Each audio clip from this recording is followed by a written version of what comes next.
Need on minu oravad. Üks kukkus pange. Kui sul on plekist katus, siis kevadel ja suvel, sügisel ja talvel, kui oravatel pojad on sul kogu aeg nende tegevusest hea ülevaade, kuidas nad orava pojad harjutavad mööda katust ronimist. Mul on neid 2 tükki. Mati, Ülle, Orav ja Malle. Ma tunnen nad nime järgi täpselt ära, kuidas nad siin ringi jooksevad.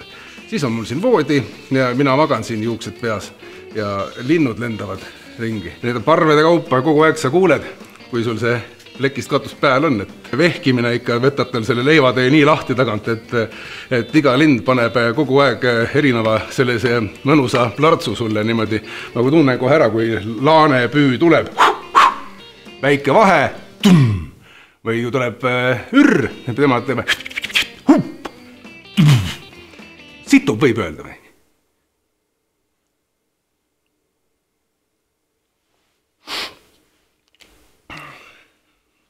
Soovid kõike seda kisa ja lärmi vältida ning rahulikult magada?